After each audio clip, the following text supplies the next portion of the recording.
he had Googled things like what does a dead body look like after 2 days? How many prostitute murders go unsolved? Does someone scream if they're being strangled? These Google searches led investigators to a U.S. Marine who allegedly lived a double life as a killer that preyed on a vulnerable mother, thinking he'd get away with the crime, only to end up being charged with more than her murder. The story begins on December 13th, with 26-year-old Houston native Tshey Bennett, who'd been traveling around with a pimp working as a stripper and escort. Although Bennett lived an unconventional lifestyle, she was a loving mother, and friends said she was humble and fun. And Bennett had a lot to look forward to. She was actively going back to school for a business degree, and her son's 8th birthday was December 19th, a day she was so excited to celebrate. In early December, her work brought her to Escambia County, Florida.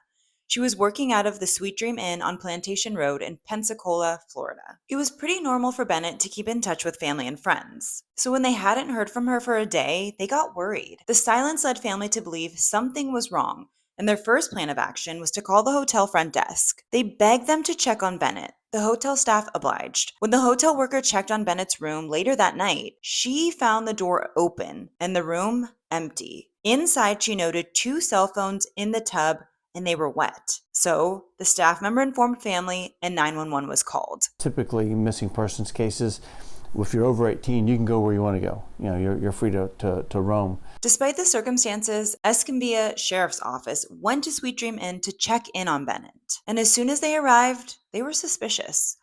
Deputies included in their report that both the person who reported Bennett missing and her pimp told investigators that Bennett would never go anywhere without her phone. And the report stated Bennett's 360 live GPS was off. The door was left open, her car was left in the parking lot, the phones were left in the hotel room. There was a cord, a PlayStation type cord that was found in the room, and the bedding from the bed was missing as well.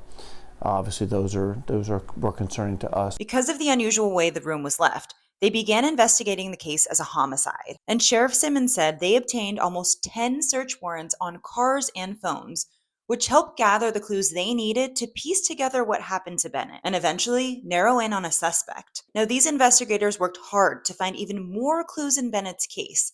The hotel had no cameras, but a work truck that was at the Sweet Dreams Inn had video footage which caught a red Mazda parked in front of Bennett's room around the approximate time she was last in contact with anyone. Intelligence people were able to figure out what the make, model, get the tag number, tracked all that information, and found out that our suspect actually had rented that car. That car was in that parking lot, and the suspect we determined was in that parking lot as well.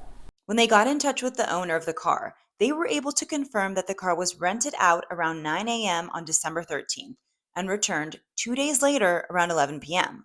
The man who rented the car was 20-year-old Willie Ellington, an active duty Marine at NAS Pensacola. When they tracked down Ellington's phone, they were able to see he had been in the Mobile, Alabama area. Deputies were able to get Ellington to agree to meet up in Opelika, Alabama, which is about 20 minutes northeast of Auburn. And when they did, his phone was seized, and a search warrant was executed that day. The data downloaded from Ellington's phone was disturbing. Prior to his meeting, he had Googled things like how many prostitute murders go unsolved. Does someone scream if they're being strangled?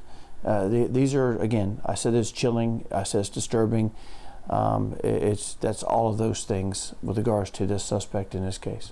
This is also when the case went from a missing person to a murder. Information on the phone led investigators to Bennett's body. The body was discarded in an abandoned neighborhood and in a ditch. Although the date and cause of Bennett's death is still unknown, Mobile Police Department spokesperson Blake Brown confirmed that the death took place in Florida, not Alabama. The search through Ellington's phone turned up new charges, as investigators found several files depicting CP. He is facing 35 charges for possession and transmitting CP and using a phone to commit a felony. The files found on his phone were extremely gruesome.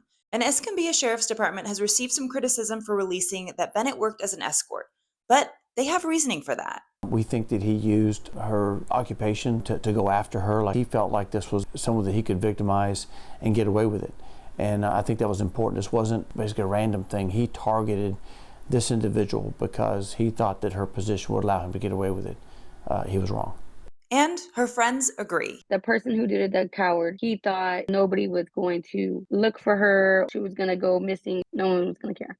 Nope. His charges are public order crimes, obscene material possession, homicide, and obscene communication. He has no bond, and his court date is set for January 17th, 2025. Captain Jacoby Getty, Training and Education Command, told WEAR News that Ellington is a Marine student assigned to Marine Aviation Training Support 23. He had been stationed at NAS Pensacola since September 2024. For Criminally Obsessed, I'm Autumn Kalika.